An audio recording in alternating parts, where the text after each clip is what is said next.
Hi, this is Mr. Shumway. This video clip explains how to calculate from what you get paid on an hourly basis and then working through a budget and figuring out how much money you'll have left.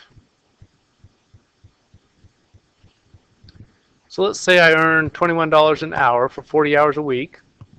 How much will I have available a month for miscellaneous items, kind of to spend how I want to? They call that disposable income after paying these monthly bills. Ignore the tax for now. Okay, so $21 an hour, 40 hours, multiply equals $840. So that's for a week. You can typically plan on about 4 weeks per month. I mean, sometimes it's a little bit more, but that's probably a good planning number. 4 times 4 is 16, carry the 1. 4 times 8 is 32, plus 1 is 33. So I have $3,360 at the end of the month, or I've earned that much, and I have to subtract from that each of those items.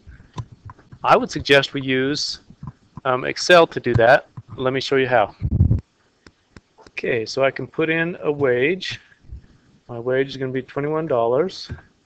And the monthly pay, to figure out how much that is, I could just say equals 40 times B2, and 4 times 4 weeks in a month.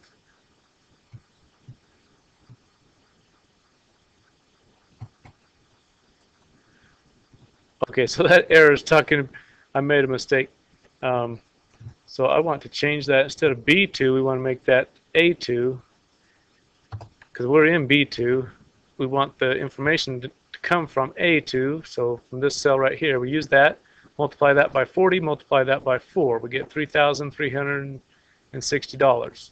And then I can put in my values of my mortgage was $689. My food is $465. And my phone is $96.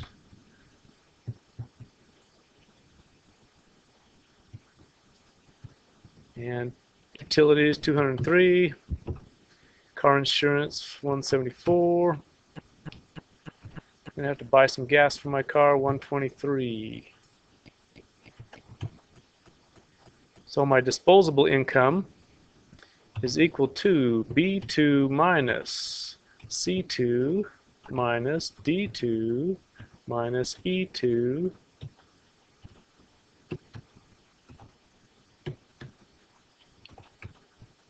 So if I subtract each of those monthly bills that I can expect, then what I have left over is $1,610.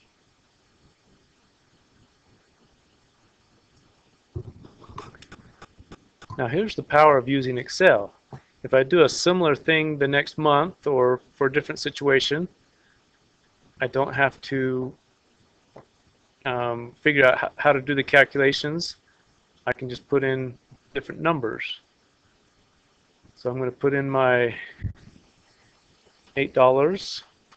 I'm going to copy this thing right here, select that, grab that corner, move it down. So now I'm going to change the wage to $8 an hour, and so I don't make quite as much, but maybe I live in a cheaper place.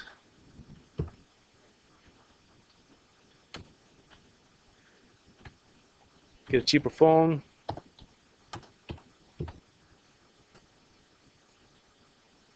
That's the way it is at my house.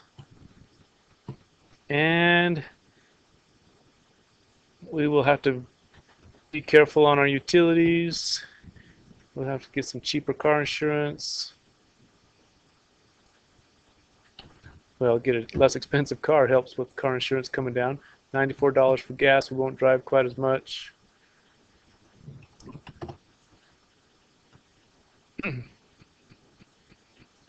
So that means we're going to have $156 left over, and we haven't paid taxes yet, so maybe that's how much the taxes will be. But that's just how you make a budget. You plan how much you have left over, costs that you expect, and you need to make sure that this is positive so you have a little bit of breathing room for some of the things that you don't expect.